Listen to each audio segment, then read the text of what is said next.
ایک ان elected body ہے جس کو آپ نے اور میں نے انتخاب کر کے ان کا یہ جو اقتدار ہے یہ ان کو ہم نے نہیں دیا. وہ ایک بیوروکریٹک ادارہ ہے جو آپ کو اور مجھے جواب دہ نہیں ہے. سب سے بڑا مسئلہ بنیادی میرے خیال سے یہاں پہ آتا ہے بار بار. وہ ایک ڈیولپمنٹ اتھارٹی ہے جس کو بنایا گیا تھا آج سے 50-60 سال پہلے جب اس شہر کی بنیاد رکھنی تھی. وہ بات بہت پہلے گزر چکی ہوئی ہے. آج صرف اس کی ڈیولپمنٹ نہیں لیکن اس شہر کو چلانے کے لیے بھی ہم آج تک اسی ادارے پہ ڈیپینڈ کرتے ہیں جو کہ اس کی کنسٹرکشن کا ٹھیکیدار ہے. یہ کام جب تک ایک خود مختار، ایک ریپرزینٹیٹیو، ایک ڈیموکریٹکلی الیکٹڈ لوکل گورنمنٹ مقامی حکومت نہیں لے لیتی تب تک ہم اسی مسئلے میں بار بار پھنسے رہیں گے. اور وہ مقامی حکومت ان قوانین کے تحت نہ بنائی جائے جو کہ قوانین اس وقت پہ ایگزسٹ کرتے ہیں، کیونکہ ان قوانین کے مطابق جو مقامی حکومت بنی تھی وہ ہم دیکھ چکے ہیں، وہ ہم آزما چکے ہیں. ان کے پاس نہ کوئی فائنینشیل اتھارٹی ہوتی ہے، نہ پولیٹیکل ہوتی ہے، نہ ایڈمنسٹریٹو ہوتی ہے. ایک نئے مقامی حکومت کی قانون کی ضرورت ہے جو کہ خود مختار ہو اور جو کہ فائنینشیل ایڈمنسٹریٹو اتھارٹی اپنے ہاتھ میں رکھتی ہو. لیکن میں یہ بھی کہتا چلوں کہ ایک مقامی حکومت کا محض ہونا اس بات کی کوئی گارنٹی نہیں ہے کہ یہ مسائل دوبارہ کل آپ کے سامنے نہیں آئیں گے. لیکن ہم کم از کم یہ کہہ سکتے ہیں کہ ایک مقامی حکومت جب ہوتی ہے، ایک ناظم ہوتا ہے، یونین کاؤنسل کے لوگ ہوتے ہیں، ان کو 2 دفعہ کم از کم سوچنا پڑتا ہے اگر ایک گھر گرانے جائیں، اگر ایک بستی اجاڑنے جائیں کہ 20% میرا ووٹ بینک جو ہے وہ اس بستی میں رہ رہا ہے، اس طرح کی مزید جو کچی آبادیاں ہیں ان میں رہ رہا ہے. وہ 2 دفعہ سوچے گا ضرور. تو یہ میرے خیال سے نامناسب بات ہوگی کہ ہم ایک آمریت کے عالم میں رہتے ہوئے ہم جمہوریت کے اوپر تنقید کریں. میرے خیال سے جمہوری نظام کی طرف پہلے جایا جائے، پھر ہم دیکھیں کہ اس کے ساتھ کیا مسائل ہے اور اس وقت ان کے ساتھ نپٹیں. دوسری چیز جس پہ میں بات کرنا چاہوں گا کہ اس فائنینشیل انسینٹیو کو بھی بدلنا ہوگا جو کہ سسٹم میں ہے. اس وقت پہ زمین کی جو کموڈیفیکیشن ہے وہ اتنی بڑھ چکی ہے کہ اسلام آباد یا اس کے گرد و نواح میں اگر 1 فٹ کی جگہ بھی کہیں بچے تو اگر سی ڈی اے نہ جائے تو ڈی ایچ اے یا ملک ریاض یا علیم خان میں سے کوئی نہ کوئی وہاں پہ ہاؤسنگ سوسائٹی بنانے کو تیار ہو جائے گا. یہ اس وقت ہمارا جو پورا ملک کا، صرف اسلام آباد کا نہیں، جو پوری معیشت ہے وہ زمین کی اسپیکولیٹو جو ریئل اسٹیٹ مارکیٹ جیسے کہتے ہیں، جو کہ زمین کی خرید و فروخت کے ساتھ جڑی ہوئی ہے، جدھر پوری کی پوری ہاؤسنگ سوسائٹی اس لیے ڈیولپ کی جاتی ہے کہ ادھر پلاٹ بنائے جائیں گے اور پلاٹ بیچے جائیں گے اور منافع کمایا جائے گا. اس چیز کو، اس نظریے کو روکنا ہوگا. اور یہ پرائیویٹ سیکٹر میں تو ہوتا ہے، لیکن ایک سرکاری ادارہ، ایک پبلک سیکٹر آرگنائزیشن جو کہ سی ڈی اے ہے، اس کی بھی انسینٹیو یہی ہے کیونکہ اس کا جو بنیادی آمدنی کا جو ذریعہ ہے وہ اسی شہر کی زمین کو بیچنا ہے. اس بات کی مجھے کم از کم قطعی طور پہ کوئی لاجک نہیں سمجھ آتی کہ آپ نے شہر کی ٹھیکیداری ایک ایسے ادارے کو سونپی ہوئی ہے جس کے آمدنی کا ذریعہ اس شہر کی زمین بیچنا ہے.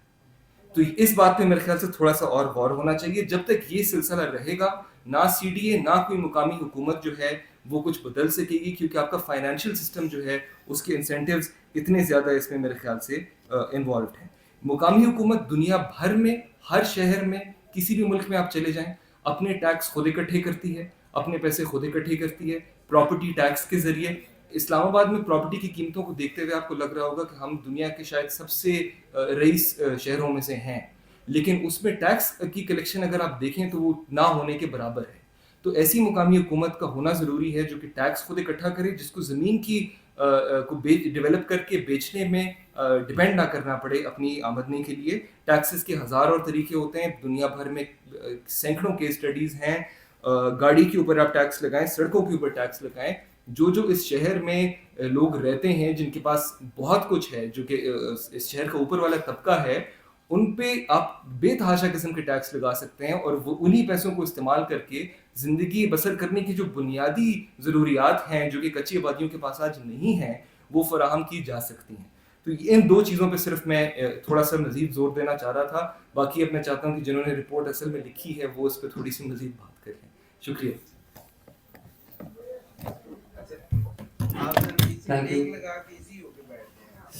بہت بہت شکریہ ننیال، بہت بہت شکریہ آپ کی ڈیٹیل فیڈ بیک کا. اینڈ آئی تھنک بہت ٹھوس باتیں کی ہیں. ان کے اوپر اینڈ کے اندر ہم ریکمنڈیشن پہ واپس آئیں گے تاکہ ہم تھوڑی بات کر سکیں سولوشنس پہ. لیکن اس سے پہلے میں چاہ رہا تھا کہ ہم آن بورڈ لے کے آئیں سیما باجی کو، جو کہ G11 میں عوامی بستی کی رہائشی ہیں. ابھی تقریباً 2 ہفتے پہلے ہم انہی کے حوالے پہنچے ہوئے تھے، کیونکہ وہاں پہ سی ڈی اے نے آ کے تقریباً راتوں رات کوئی 50 کے قریب گھر جو ہیں مسمار کر دی، شاید اس سے بھی زیادہ، اور آ کر چلے گئے کہ یہاں پہ سڑک بننی ہے اور آپ کو پیچھے ہونے کی ضرورت ہے. اس سے پہلے یہ جی لیول میں رہ رہے تھے، وہاں سے بھی ان کو بے دخل کر کے جو ہے ان کو مہر آبادی آنے پر مجبور کیا گیا. تو میں سیدھا بھائی سے کہوں گا کہ وہ اپنے تجربے سے بتائیں کہ ان کا کس طرح کا، ان کو کس طرح کا رویہ نظر آتا ہے سرکار کی طرف سے، اور انہیں کیا لگتا ہے، ان کی کیا مطالبات ہیں ہماری حکومتوں کی طرف سے، سیریا کی طرف، وہ کیا چاہتی ہیں ان سے.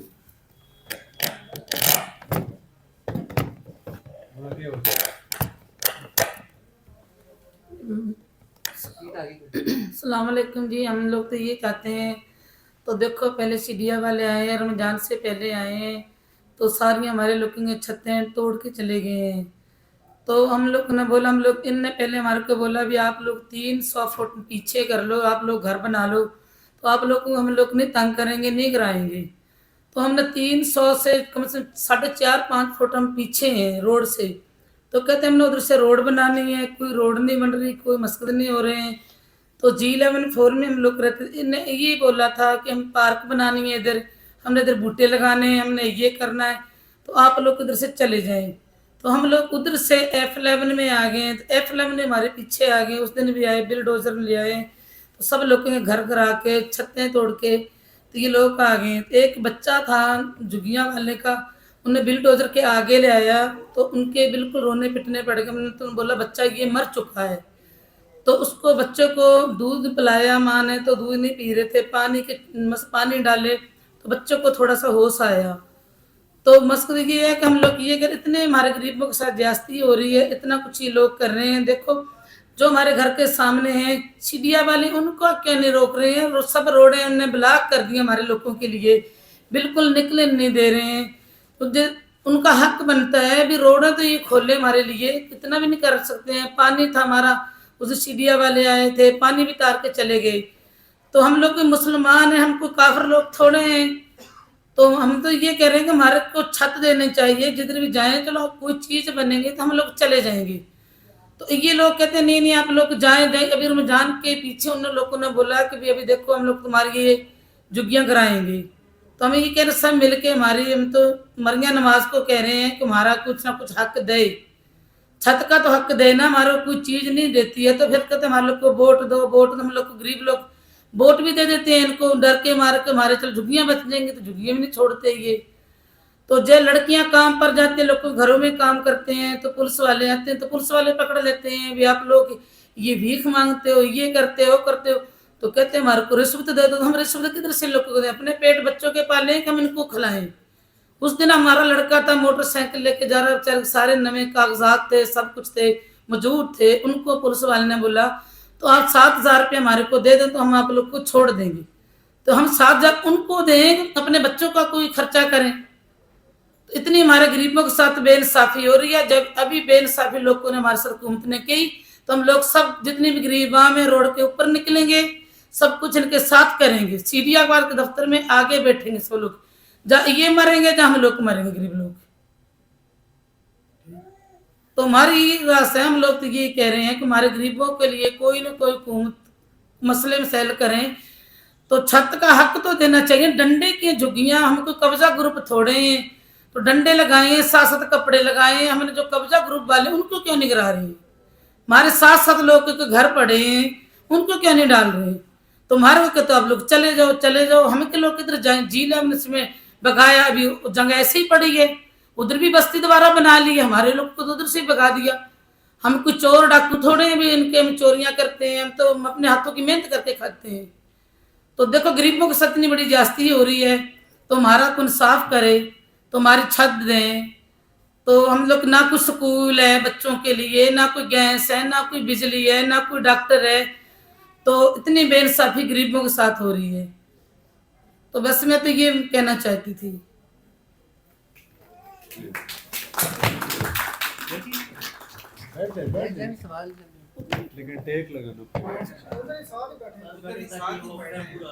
بہت بہت شکریہ سیما بازی. ہمیشہ کی طرح آپ کا بہت ریئل اور جذبات کے ساتھ آپ اپنے حقائق بیان کرتی ہیں. بہت کم لوگ ہیں جو آبادیوں کے اندر جو اس طرح کا سیاسی نظریہ بھی رکھتے ہیں اور اپنے حقوق کو سمجھتے ہیں. اور تو آپ جیسے ہمیں اور لوگ بہت ضرورت ہے ان کی، ان کو پیدا کرنے کی بھی.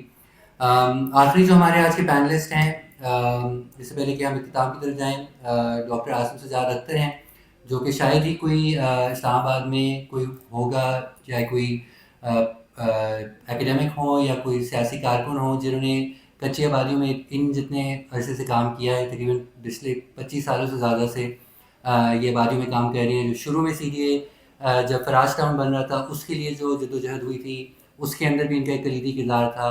تو 2015 میں جو I-11 کے خلاف جو آبادی جو آپریشن ہوا، اور اس کے بعد جو سپریم کورٹ میں کیس ہوا، اس کے اندر بھی ان کا بہت کلیدی کردار تھا. تو میں ان سے کہوں گا کہ وہ اپنے تجربے کے حوالے سے بتائیں، جو انہوں نے ریسرچ دیکھی اس کے بارے میں، اور سولوشنس کی طرف بھی اگر ہم بات کریں کہ سیاسی انداز سے اور پالیسی انداز سے کیا کیا جا سکتا ہے اس مسئلے کے حل کے لیے. ڈاکٹر عاصم سجاد اختر. شکریہ عمار، آپ سب کا بھی شکریہ. آپ کافی دیر سے سن رہے ہیں، اور میں کوشش کروں گا کہ جو ابھی تک بات نہیں ہو سکی اس پر توجہ دوں. ایک تو جیسے سب نے کہا، یہ ایک بہت زوردار اور جاندار کام ہے، اور یہ ہے سرکار کا کام ہے. لیکن آپ کو پتہ ہے، یہاں پہ دانیال نے بھی بات کی، CDA جو ہمارا سرکار ہے، اور اس کے اوپر جو ہمارے وردی والے بھائی بیٹھے ہوئے ہیں، جن کا مقصد سوائے پیسہ کمانا اور زمینوں کو فروغ کرنا اور اپنی ہاؤسنگ اسکیمیں بنانا، اس کے علاوہ کچھ بھی نہیں ہے. تو یہ کام پھر اسی طرح کے لوگ کریں گے جن کی کوئی کمٹمنٹ ہے، جو کہ اس کے بارے، ان چیزوں کے بارے میں سوچتے ہیں. جو جیسے ابھی سیما نے بات کی، مطلب یہ حیرت کی بات ہے کہ ابھی بھی پڑھے لکھے لوگ ایسے سوچتے ہیں کہ یہ تو کچی آبادی والے تو قبضہ مافیا ہوتے ہیں. یعنی کہ جو بڑے قبضہ مافیا آپ کو نظر نہیں آتا، یعنی کہ آپ کو یہ نہیں اندازہ ہوتا کہ پورے ملک جو ہے نا قرضے پہ چل رہا ہے، اس لیے کیونکہ 80 سال تو یا تو آپ نے یہ رٹ لگائی ہوئی تھی کہ ملک خطرے میں ہے اور نازک دور ہے اور ہم اور کچھ کر نہیں سکتے، یا پھر آپ نے قرضے لے کر کام کیے اور اب آپ کچھ بھی معیشت بحال کرنے کی بجائے آپ جو ہے نا ہاؤسنگ اسکیمیں چلا رہے ہیں. لیکن ایک اور بھی پہلو ہے جس کی طرف سیما نے آپ کی توجہ دلوائی، اور میرا خیال ہے کہ یہ جو لارجر فریم ورک ہے، میں صرف جو رپورٹ کے لحاظ سے یہ ضرور کہوں گا کہ 2-3 چیزیں اگر اس میں ہم اضافہ کر لیں، یعنی کہ صرف ایک لارجر بیک گراؤنڈ کے طور پر. ایک تو یہ کہ جو شہر کا جو لارجر جو پیراڈائم ہے، جس کا انہوں نے حوالہ دیا کہ جی ہم کس کو ترقی کس کو کہتے ہیں. ایک تو آپ کو دانیال نے بتا دیا کہ رہائش کی جہاں تک بات ہے تو ترقی اسی کو کہا جاتا ہے جو بڑے بڑے شاندار اسکیم ہیں، جس کا آپ نے دیکھا کہ رپورٹ میں ذکر بھی ہے. اور یہ آپ کو پتہ ہونا چاہیے کہ ایک عرصے تک CDA کی ویب سائٹ پہ بھی یہ تھا، CDA خود اپنی ویب سائٹ پہ لگاتا رہا کہ یہ 150 اسکیمیں غیر قانونی. اب اگر آپ کچی آبادی جتنی زمین کو آکیوپائی کرتی ہیں، یہ ساری کی ساری جو بھی 40 جس کا آپ نے ذکر کیا، اور اگر آپ یہ تمام پارک ویو سے لے کر بیریا انکلیو کی اسکیموں کو اگر آپ دیکھیں کتنی زمین آکیوپائی کرتی ہے، تو ان کو تو کوئی ایک اینٹ نہیں ہلا سکتا. حالانکہ CDA خود دعوے دار ہے کہ یہ غیر قانونی. اب تو خیر انہوں نے، عرصہ پرانی بات ہے، اب تو یہ انہوں نے وہ یعنی کہ وہ جو نوٹیفیکیشن ہے وہ بھی اتار دی. تو ایک تو یہ ہاؤسنگ اسکیموں کا مسئلہ ہے. لیکن دوسرا مسئلہ جس طرف سیما نے آپ کی توجہ دلوائی کہ یہ جو بے بہا یہاں پہ روڈ بلڈنگ ہے، کہ شہر کے اندر آپ یا تو گیٹڈ ہاؤسنگ اسکیمیں بنا رہے ہیں، یا ان ہاؤسنگ اسکیموں کو کیٹر کرنے کے لیے آپ بڑی بڑی شاہراہیں بنا رہے ہیں. اب سیما کی بستی میں آ کر وہ آپ کو کہتے ہیں کہ گرین بیلٹ کا مسئلہ ہے، گرین بیلٹ کی وجہ سے آپ ہٹ جائیں. لیکن یہ جو روز کے حساب سے مری تک ایک طرف اور دوسری طرف پشاور تک، آپ اگر جا کر دیکھیں کہ ایئرپورٹ سے آگے جا کر آگے تک جو اتنی بڑی شاہراہیں آپ بناتے ہیں، آپ درختوں کو ملیامیٹ کرتے ہیں، آپ مٹی دھول کا ایک پورا بازار گرم کرتے ہیں، اس پر کوئی بات نہیں ہے. گرین بیلٹ کا مسئلہ بھی آپ کو اسی وقت نظر آتا ہے جب 50 جھگیاں نظر آ جائیں، ورنہ اس شہر کے انہوں نے حشر خراب کر دیا ہے. یہاں پہ آپ سب ادھر رہتے ہیں، آپ کو بھی پتا ہے کہ جب سردی آتی ہے تو لاہور کا تو ہم ہائے سن رہے ہیں گزشتہ 5-6 سال سے کہ لاہور میں اسموگ ہوتا ہے، لاہور میں اسموگ ہوتا ہے. اس طرح آپ بھی چشمدید گواہ ہیں کہ اسلام آباد میں بھی سانس لینے کے قابل نہیں. یہ کوئی خدا کی آفت نہیں ہے، یہ مین میڈ ڈیزاسٹر ہے ہمارے ڈیولپمنٹ پیراڈائم کی وجہ سے. تو ایک تو یہ بھی چیز اگر ہم تھوڑا سا اس میں حوالہ آ جائے کہ جہاں پہ ہم اس طرح ایک خاص طرح کی یعنی کہ اشرافیہ کی رہائش کو ہی ساری ترجیح دے رہے ہیں، تو ساتھ میں ایک اور بھی اس میں ایک بڑا ڈیولپمنٹ پیراڈائم میں جو ایک بڑا مسئلہ ہے روڈ بلڈنگ یا وینٹی پروجیکٹس. اب ایک اور جس کی مثال عائشہ نے، اگر آپ نے غور کیا، عائشہ نے رمشا کالونی کا حوالہ دیا. رمشا کالونی تقریباً I-11 کے بعد میرے حساب سے شاید شہر کی سب سے بڑی بستی رہ گئی ہوگی. رمشا کالونی مکمل طور پہ 10th ایونیو کے زد میں. اب 10th ایونیو کس کے لیے بن رہا ہے؟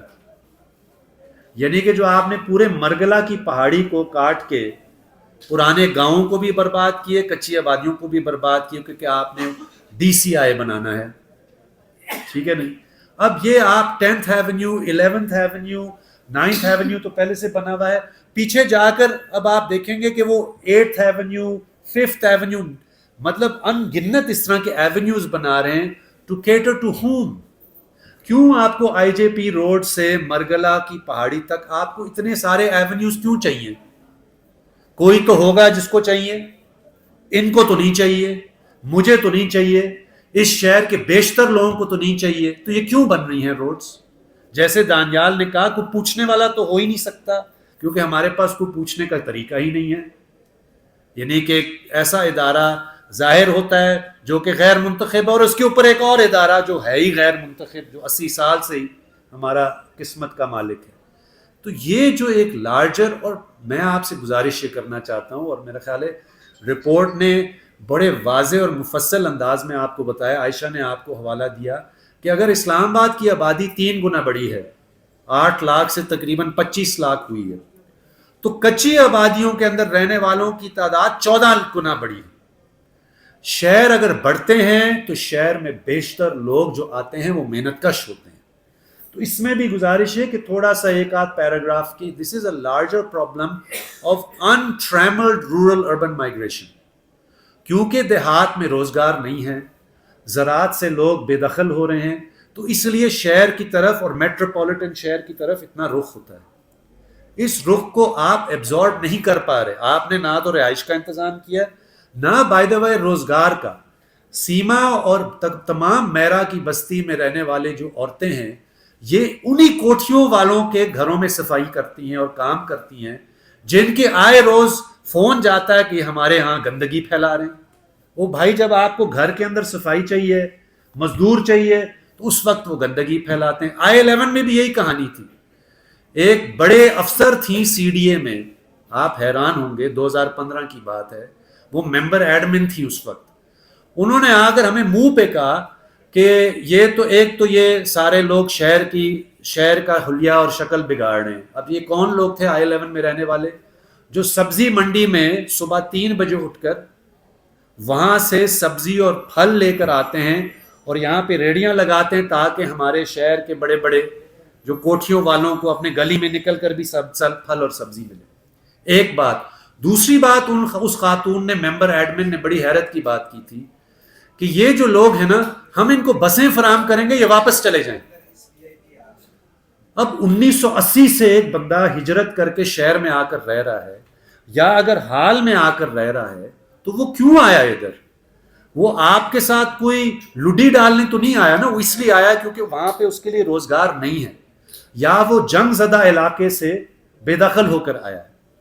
تو آپ کو اس پالیسی کو بھی تو ایڈریس کرنا پڑے گا کہ یہ جو پش فیکٹر ہے، کہ جو دیہات سے لوگ شہروں کی طرف آتے ہیں، یہ 2 طرف چیز ہیں. آپ کا شہر کا ڈیولپمنٹ پیراڈائم کیا ہے، اور آپ کا یعنی کہ لگاتار لاکھوں کے حساب سے، میرے حساب سے، ہمارے پاس اس کے تو اسٹیٹسٹکس نہیں، اور یہ عمار اور عائشہ کا کام نہیں ہے، لیکن میرے حساب سے 4 ملین لوگ یعنی کہ 40 لاکھ لوگ، نوجوان لوگ ہر سال لیبر فورس میں داخل ہو رہے ہیں، اور آپ کے پاس تو 1 لاکھ نوکری بھی نہیں ہے. یہی تو وجہ ہے کہ اگر کوئی بندہ کچی آبادی میں ذلیل ہو رہا ہے تو آپ کے سامنے ہے. بہت سارے لوگ تو کشتیوں میں ڈوب رہے ہیں یونان کے ساحلی علاقوں میں. یہ ایک ہی فینومنن ہے کہ آپ کا پورا جو پیراڈائم ہے وہ مکمل طبقاتی جنگ پر مشتمل ہے. نچلے طبقے سے کام لو، لیکن اس کو نہ رہائش دو، اس کو نہ روزگار دو، اس کو ایون ایکالوجی کے نام پر اسی کو رگڑا دو.